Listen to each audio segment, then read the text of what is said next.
이렇게 앞에서 찬송으로 귀한 은혜를 끼치시고 난 이후에 나와서 강의하려면요 정말 마음이 힘듭니다. 예, 어떻게 해야 되나, 그냥 다 접고 찬양하고 그냥 할까 하는 마음도 들고요. 막 복잡한 마음이 막 드네요. 어디 기타라도 하나 가져와서 그냥 찬양 집회라도 해야 되나, 뭐 이런 마음도 들고 순간 여기 앉아 있으면서 들으면서 은혜도 받고 감사도 되면서도 야, 이제 나는 앞으로 어떻게 강의하지? 뭐 이 생각도 들고 복잡한 생각이 많이 있었습니다. 또 주께서 제게 맡기신 사역을 해야죠.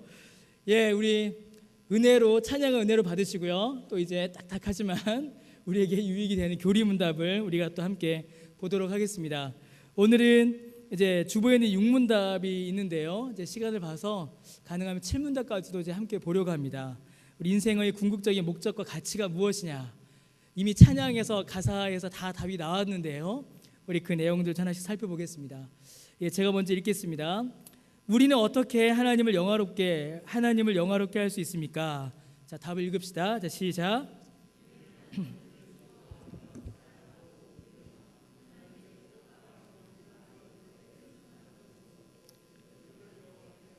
하나님을 즐거워하고 사랑하고 믿고 하나님의 뜻과 명령과 율법에 순종하는 것으로 하나님을 영화롭게 한다. 하나님께 영광을 올려드린다. 이렇게 고백을 하죠. 어린이들은 하나님을 사랑하고 하나님의 뜻과 명령과 율법에 순종하는 것으로 하나님을 영화롭게 합니다 라고 이렇게 고백할 수가 있을 것입니다. 여러분, 어떻게 하나님께 영광을 올려드리시나요? 하나님께 영광을 올려드린다, 하나님을 영화롭게 한다, 이게 참 우리에게 중요한 삶의 질문입니다. 근데 우리가 먼저 알아야 할 것이 있습니다. 우리가 먼저 알아야 할 것이 있는데 뭐냐면요, 우리가 이 사실을 먼저 알아야 됩니다. 뭐라고요? 한번 읽어보겠습니다. 시작. 우리가 이 사실을 좀 쉽게 넘어갈 때가 있습니다. 야, 하나님 영화롭게 하자, 하나님께 영광 돌리자, 그럼 뭘 할까? 이 생각을 먼저 하는데요, 사실 우리가 하나님을 영화롭게 할 수 있게 되었다, 이 사실에 먼저 우리는 감격하고 놀라야 합니다. 왜냐하면 우리가 원래는 어떤 사람들이었냐면요, 거꾸로 나오네요. 에베소서 2장 3절에 보니까 보이시나요? 전에는 우리도 다 그 가운데서 우리의 육체의 욕심을 따라 지내며 육체와 마음이 원하는 것을 하여, 원래는 뭐였죠? 다른 이들과 같이 본질상, 그래서 우리가 하나님 앞에 갈 때는 하나님께 영광을 올려드리고 하나님을 영화롭게 하기보단 하나님 앞에 갈 때 뭐만 받을 수 있었을까요? 진노만 우리는 받는 겁니다. 하나님이 우리를 기뻐하셨을까요? 기뻐하지 않으셨을까요? 기뻐하지 않으셨습니다. 하나님을 영화롭게 한다, 하나님께 영광을 올려드린다, 이건 고사하고 하나님 앞에 가는 것조차도 사실 우리에게는 허락되지 않았던 그런 죄와 비참한 가운데 살았던 사람들이 바로 우리들이죠. 그러니까 여러분, 우리가 이 질문을 우리가 볼 때에는, 야, 우리가 하나님을 뭐로 영화롭게 할까? 하나님께 무엇으로 영광을 올려드릴까? 이거는 사실은 두 번째 생각하셔야 됩니다. 우리가 이 질문을 볼 때 첫 번째 생각할 거는, 야, 우리가 하나님께 영광을 올려드릴 수 있는 사람이 되었구나. 그게 첫 번째입니다. 오늘 오전에 말씀 나누었던 것처럼 원래는 우리가 뭐였죠? 욕망을 따라가고 우상을 섬기던 사람들이었습니다. 하나님을 기뻐할 수가 없었어요. 하나님께로 나올 수가 없었지요. 그런데 이제는 우리가 하나님 앞에 나올 수가 있게 된 것입니다. 너무나도 큰 변화, 너무나도 놀라운 변화가 일어난 것이죠. 그래서 하나님을 영화롭게 하는 삶은요, 우리에게 부담을 주는 삶이 아닙니다. 자, 하나님께 영광 올려드리기 위해서 이거 해야 돼, 저거 해야 돼, 뭐 해야 돼. 이제 우리 자녀들 공부할 때 이제 제가 저도 제 애를 키우니까요, 야, 너 이 점수 갖고 하나님께 영광 올려드릴 수 있겠어? 이런 말씀 하시면 될까요? 안 될까요? 안 됩니다. 그런 말씀 하지 마세요. 하나님 점수에 영광 받지 않으십니다. 그러면 다 서울대생들만 하나님 영광 올려드리게요? 그렇지 않습니다. 그렇지 않아요. 그 애가 예수님 믿는 거 그 자체로 하나님 영광 받으십니다. 그냥 예수 믿는다, 교회 온다, 그냥 교회 와서 졸고만 있어도, 그냥 앉아 있는 것만으로도 하나님 영광 받으십니다. 무엇을 함으로, 무엇을 이룸으로 하나님께 영광을 올려드리는 것이 아니라 예수 믿는 것 그 자체가, 하나님의 자녀됨 그 자체가 하나님께 영광을 올려드리는 삶인 것입니다. 그러니까 우리 죄송합니다. 저도 이제 애를 키우잖아요. 점수표 갖고 야 이번 주 평균 10점 올랐네. 나 이제 하나님 영광 받으신다. 헌금해라. 아닙니다. 5점 떨어졌네. 야 이거 하나님 영광 받으시겠어? 그렇게 하시면 안 돼요. 그거는 나중에 이야기하시고요. 먼저는 너 예수님 믿니? 저희 집에 없죠. 지금 저희 집에 요즘에 아주 심각한 질문입니다. 예수 믿니? 있어요? 예. 예수를 믿어야 한다. 예수 믿니? 이걸 먼저 물어보시고 성경 읽었니를 먼저 확인하시고 예수님 믿는 신앙 안에 있는가를 우리가 먼저 돌아보는 것. 그게 중요한 것이죠. 그래서 하나님을 영화롭게 하는 삶은요, 하나님께서 사람을 만드신 원래의 목적을 회복하는 것입니다. 그리고 그것이야말로 가장 인간다운, 가장 인간의 가치를 높이는 삶인 것이죠. 그래서 하나님을 영화롭게 하는 삶은 오직 구원받은 신자만이 가능한 삶입니다. 구원받지 않은 사람은 아무리 했어도 하나님께 영광을 올려드릴 수가 없어요. 아예 삶의 원리와 존재가 다르기 때문입니다. 그래서 하나님을 영화롭게 하는 삶은 창조의 목적이 이루어지는 삶이요, 하나님께서 우리를 이 땅 가운데 두신 인생의 목적이 이루어지는 삶인 것이죠. 자, 그러면 이 하나님을 영화롭게 하는 삶이 온전히 이루어졌던 곳이 있습니다. 그곳이 어디냐면 이제 에덴 동산이에요. 여러분, 에덴 동산은 좋은 땅이었죠. 에덴 동산은 좋은 땅이었고 아름다운 땅이었습니다. 그런데 여러분, 에덴 동산이 왜 좋았고 왜 아름다웠을까? 우리가 이제 그 생각을 해봐야 돼요. 에덴 동산이 왜 좋았을까? 우리는 보통 이 에덴 동산의 아름다움을 풍요와 만족에서 우리가 생각하기가 쉽습니다. 먹을 것이 많았고 날씨가 따스했고 평안하였다. 물론 그런 것들이 에덴 동산의 아름다움을 설명하는 요소이긴 합니다. 그러나 이것 자체가 아닙니다. 만약에 에덴 동산이 풍요롭고 만족스럽기 때문에 아름다웠다 이렇게 생각한다면 그것은 우리의 기준, 우리의 입장인 것이죠. 여러분, 에덴 동산의 아름다움은 하나님을 즐거워하고 하나님을 사랑하고 하나님을 믿으며 하나님께 온전히 순종함으로 그 아름다움이 나타났습니다.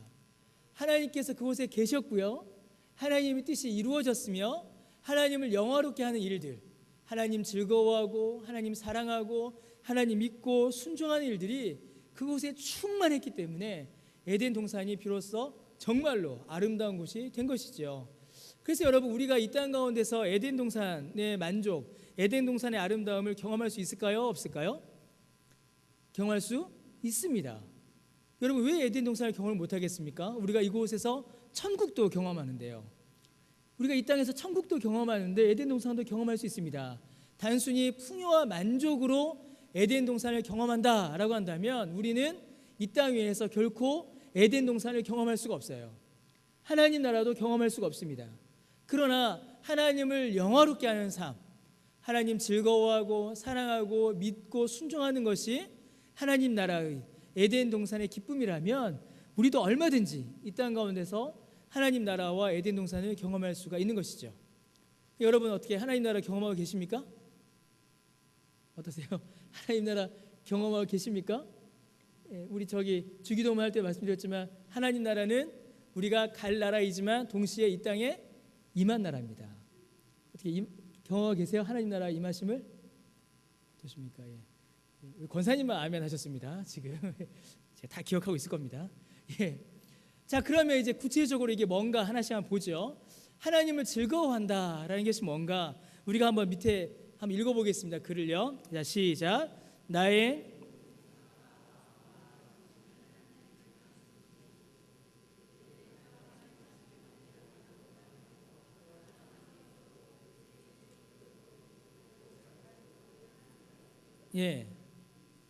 이게 즐거워하는 겁니다.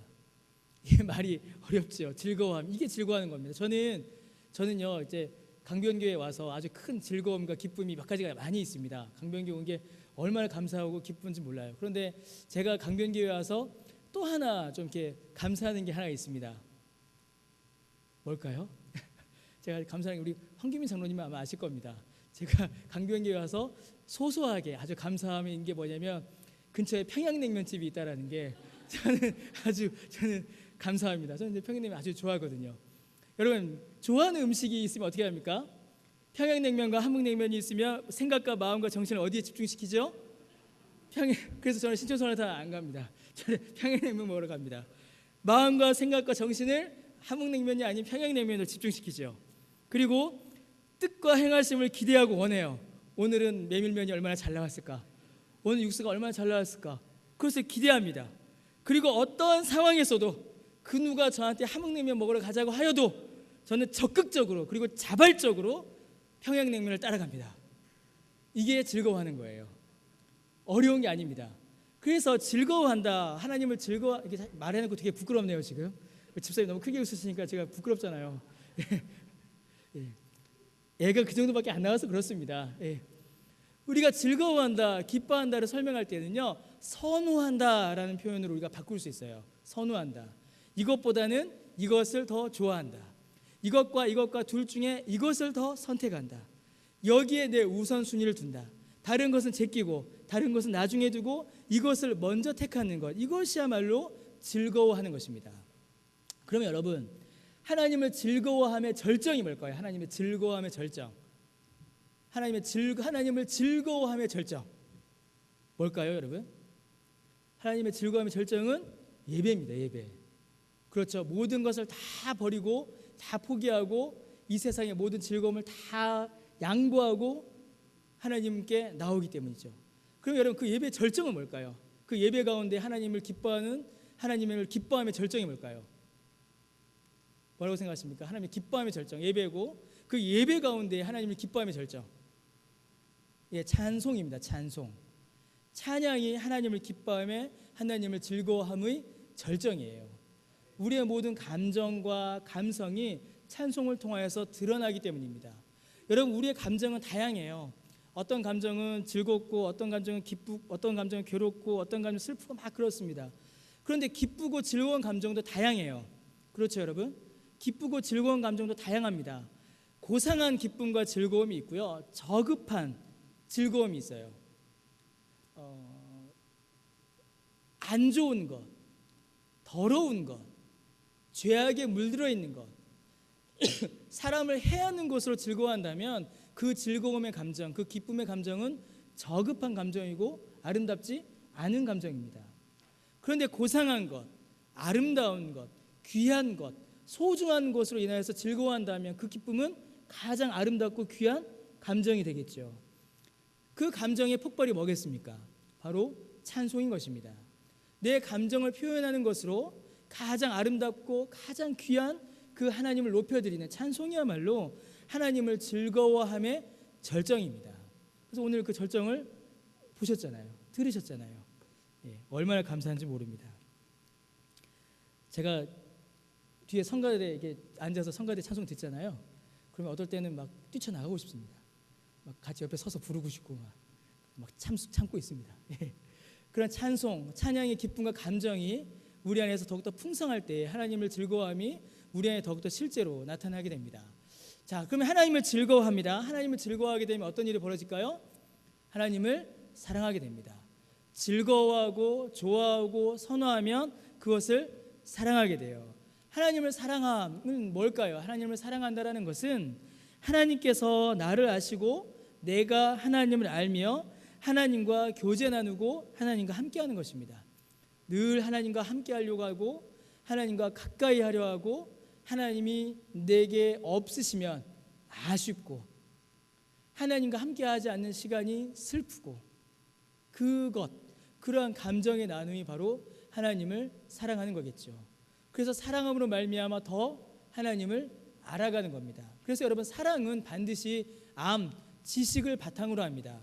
지식이 없는 사랑은 그것은 그냥 헛된 사랑에 빠지기가 쉬워요. 제가 누군가를 사랑합니다. 제가 누군가를 아껴요. 그러면 어떻게 되겠습니까? 제가 아끼는 그 사람이 무엇을 좋아하는지, 그 사람이 무엇을 싫어하는지 아는 지식이 필요해요. 그래야 그를 기쁘게 해줄 수가 있기 때문이죠. 사랑한다 라고 말하면서 그 사람이 싫어하는 것을 자꾸 하고 그 사람이 좋아하는 것을 안 하면 그것은 사랑이라고 말할 수가 없습니다. 그래서 사랑은 반드시 지식이 있어야 합니다. 자, 그러면 하나님을 사랑합니다. 하나님을 사랑하게 되면 이제 그 다음에 어떤 일이 벌어질까요? 하나님을 사랑하면 하나님을 믿게 됩니다.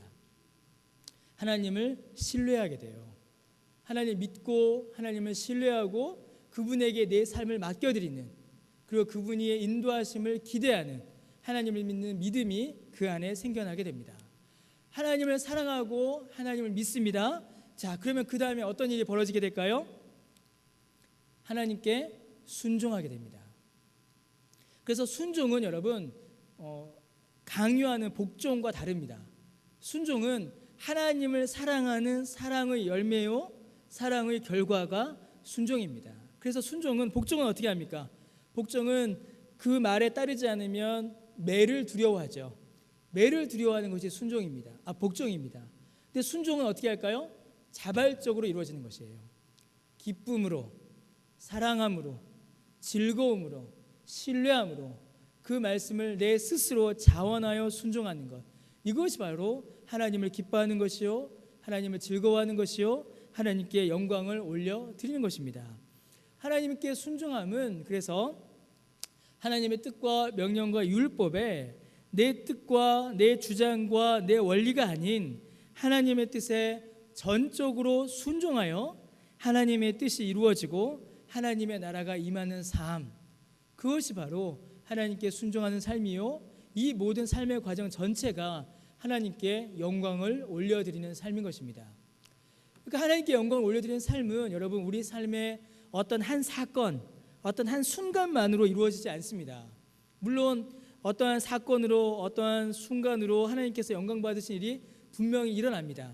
그러나 하나님께서 영광 받으신 이 일은 어떤 단순의 어떤 한 번의 사건으로서 이루어지는 것이 아니라 우리의 인생의 전체, 우리 인생의 전반적인 전 과정을 통하여서 일어나는 일입니다. 내가 예수를 믿고 주님의 말씀에 따라 순종하며 그 삶 가운데 하나님의 말씀대로 살아가기를 애쓰고 수고하고 노력하는, 그리하여 하나님을 즐거워하는, 하나님을 찬송하는 그러한 삶의 전체 과정을 통하여서 하나님께 영광을 올려드리는 삶이, 하나님을 영화롭게 하는 삶이 우리 삶 가운데 이루어질 수가 있다라는 것입니다. 그래서 여러분 어떤 단번의 사건만으로 우리가 붙잡을 것이 아니라 우리의 삶 전반이 하나님 앞에 어떻게 드려지고 있는가를 우리가 좀 돌아볼 필요가 있는 것이지요. 자, 하나님을 영화롭게 하는 삶의 마지막은 하나님께 순종함으로 이렇게 마무리가 되었습니다. 그러면 우리가 무엇에 순종해야 하는가? 하나님의 뜻과 하나님의 명령과 하나님의 율법에 순종해야 된다라고 이렇게 가르치죠. 자, 그러면 하나님의 율법이란 과연 무엇인가? 이것을 우리가 좀 짚고 넘어가야 합니다. 네, 7문입니다. 제가 문을 읽겠습니다. 하나님의 율법은 무엇을 명하고 있습니까? 자, 답을 읽어주세요. 시작.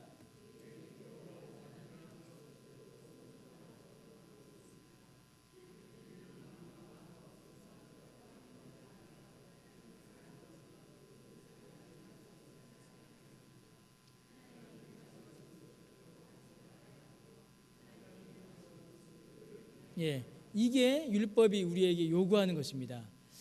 이제 다음 주부터는 이제 또 이제 십계명에 대해서 볼 건데요. 오늘은 그 서론적인 것이라서 좀 보고자 합니다. 여러분, 율법의 목적은요, 율법의 목적은 우리를 괴롭히고 우리를 억압하는 데 있지 않습니다. 율법의 목적은 우리로 하여금 하나님을 영화롭게 하는 삶을 살아가도록 우리를 돕는 데 있어요.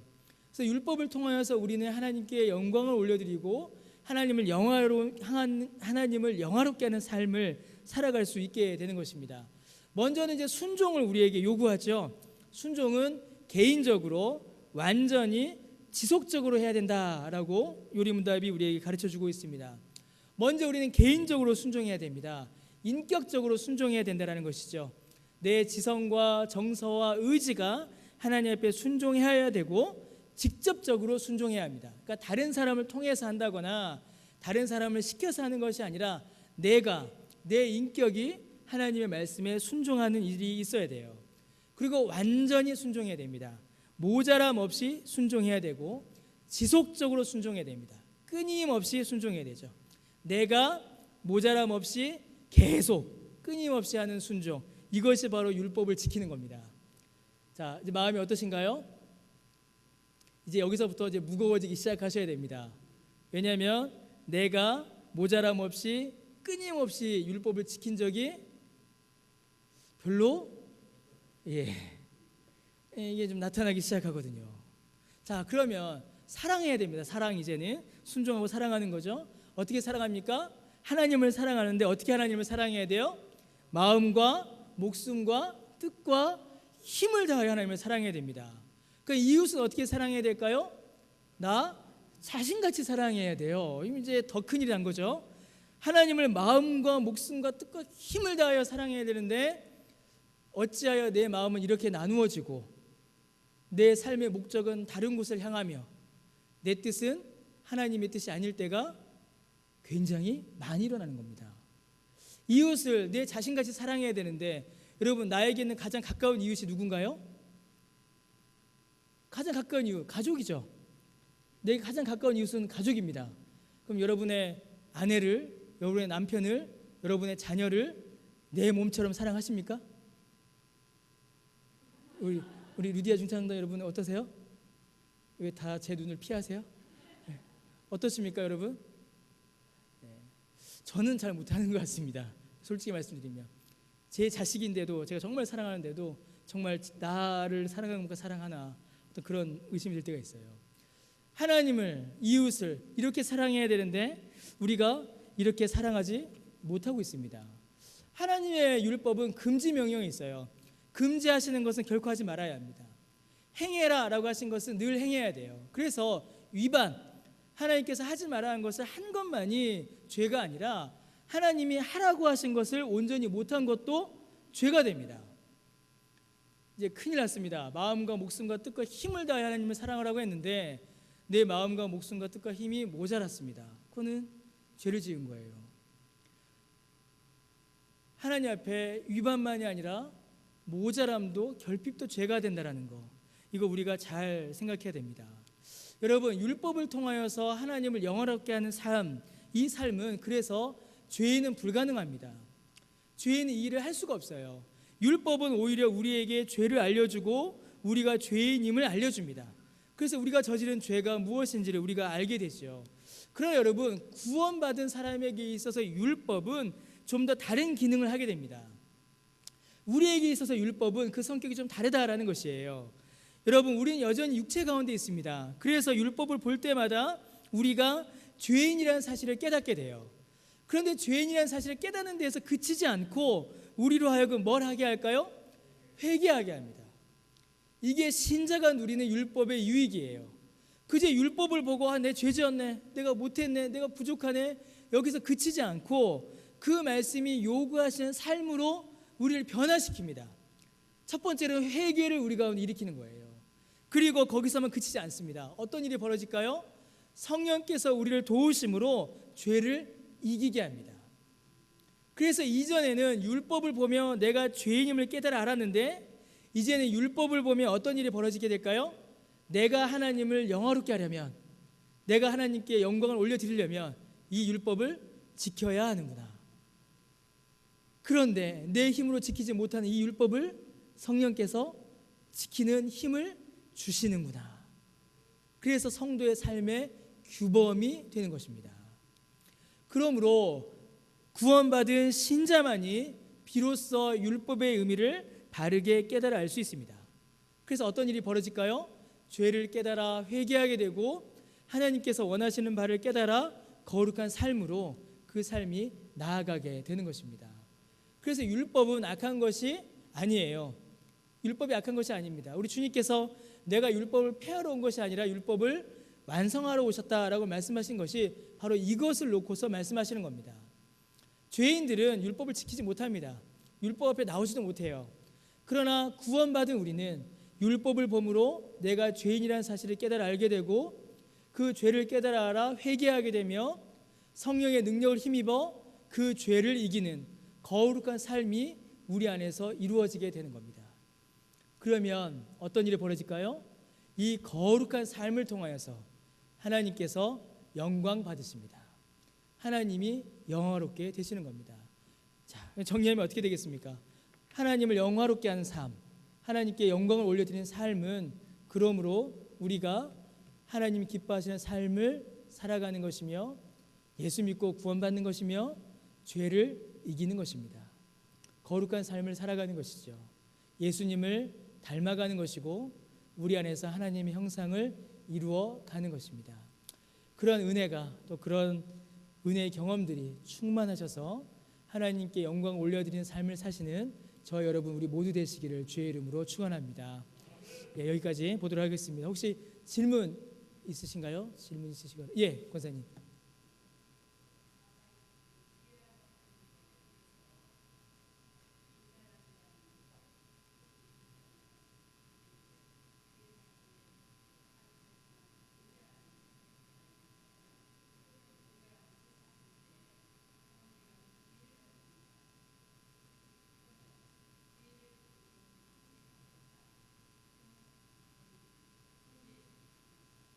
예, 권사님 아주 중요한 질문 해주셨습니다. 아까 우리 그 성경 공부반에서 잠깐 나누었던 이야기입니다. 자, 저랑 우리 전영신 권사님에게 예를 들겠습니다. 권사님 괜찮죠? 예, 자, 저랑 전영신 권사님을 이제 하나님의 율법을 놓고 한번 시험을 쳐보겠습니다. 근데 저는 경건하지가 않아요. 그래서 율법을 점수를 매겨보니까 한 40점 정도 나온 겁니다. 근데 우리 전영신 권사님은 경건하시고 복음전도 잘하십니다. 그래서 권사님 점수를 매겨보니까 무려 한 95점 정도가 딱 나온 겁니다.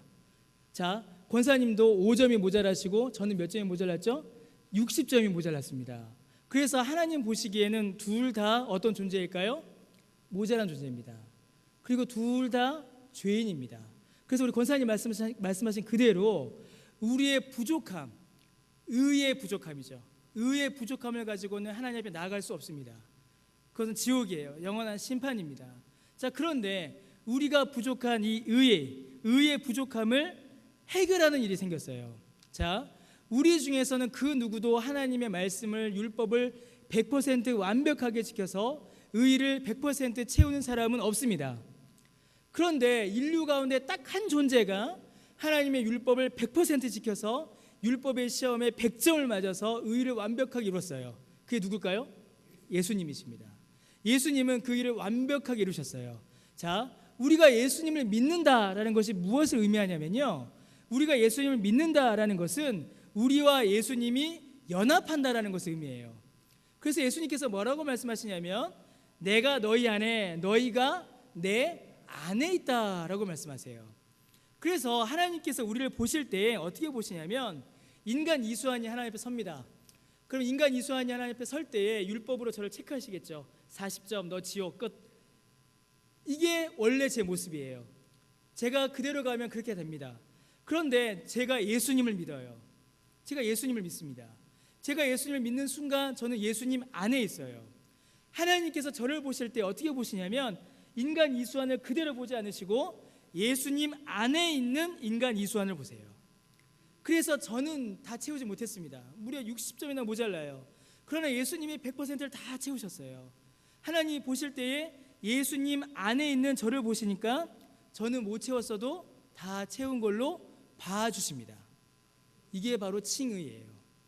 그래서 나는 모자라지만, 나는 부족하지만 예수님이 다 이루셨기에 예수님을 믿음으로 말미암아 의롭다 인정을 받고 구원받고 천국 가는 것입니다. 예, 이게 칭의의 은혜입니다. 예, 그렇게 설명드릴 수가 있습니다. 답이 되셨나 모르겠습니다. 예.